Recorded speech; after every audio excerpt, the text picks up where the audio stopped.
Hi everyone, it's Tony. I'm driving today, but I just left. Ooh, look at the sun on my forehead. Anyway, had an appointment downtown. Woohoo. I am finished though. I finished my Herceptin. It's been a while since I got on. I've had a rough, I'm not gonna lie, it's been a rough couple of months, but today I'm talking about anxiety. So I have when you have Herceptin, you have to get echocardiograms because of the effects it has on, I don't know exactly what it has, but it has something to do with your heart. And I haven't been to the med center since my last Herceptin, which was November 30th.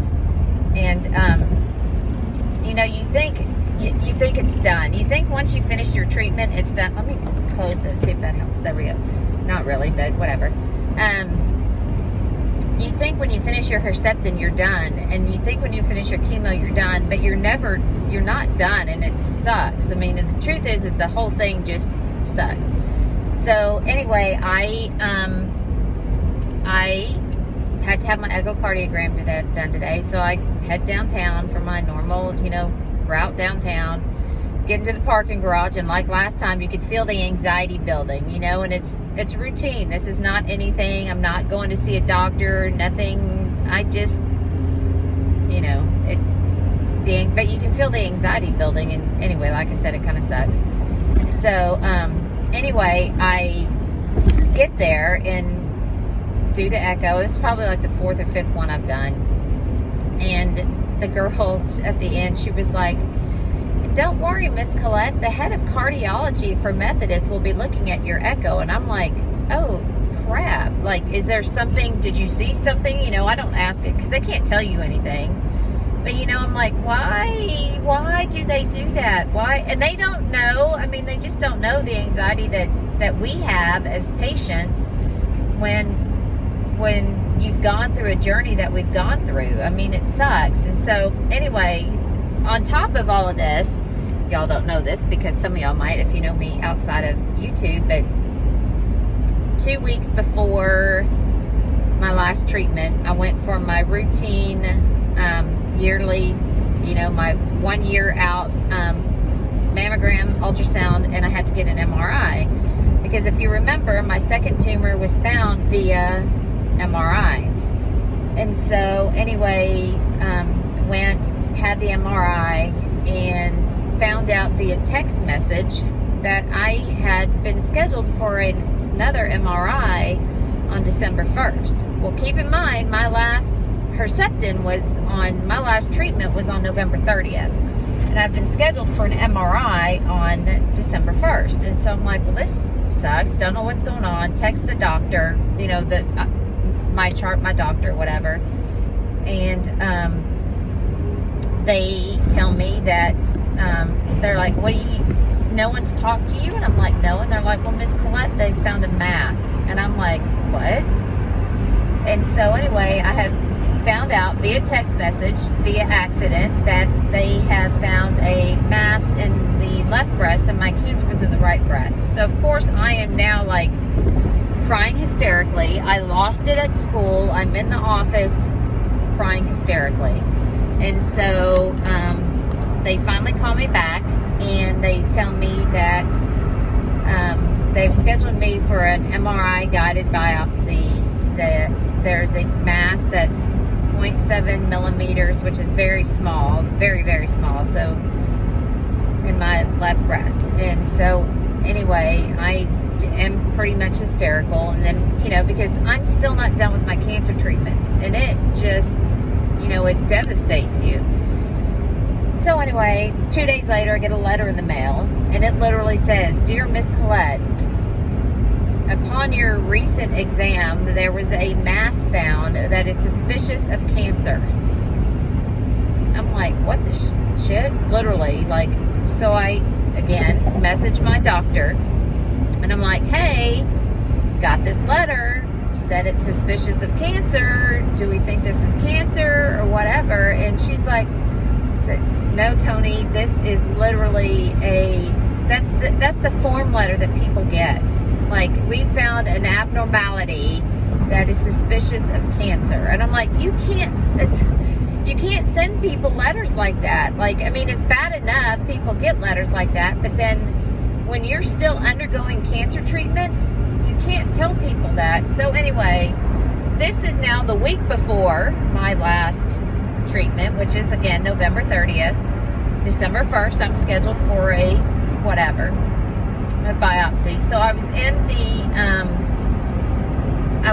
in for my Herceptin, and I'm talking to the guy. I'm taking pictures, like, hey, take a picture with the nurse, take a picture with Ola, which is the lady that volunteers at the front desk where you check in, and, all this sort of stuff. And I get done, and the guy's like, the nurse, he's like, do you want to go take a picture by the wall? And I'm like, okay. And it's, take a picture at the wall, which is great and wonderful or whatever. And so then when I go out to talk to Ola, she's like, Tony, do you want to ring the bell? And I'm like, I'm not going back through those double doors. Like, I'm done. I'm not going back through those double doors. And so I never rang a bell after my chemo, which kind of, it is what it is.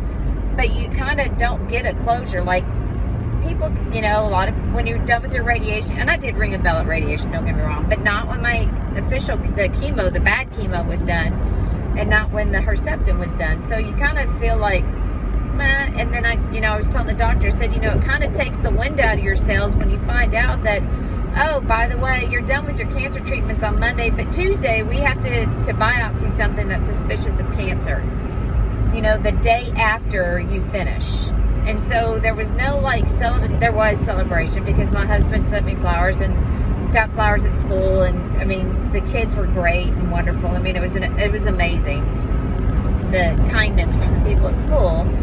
But I still the next morning had to get up and go do this biopsy, and it was absolutely horrible. And I hope no one's experience was like mine, because it just was crazy. But you still have that anxiety. And so I went to sleep Tuesday night thinking I had cancer again. And then Wednesday,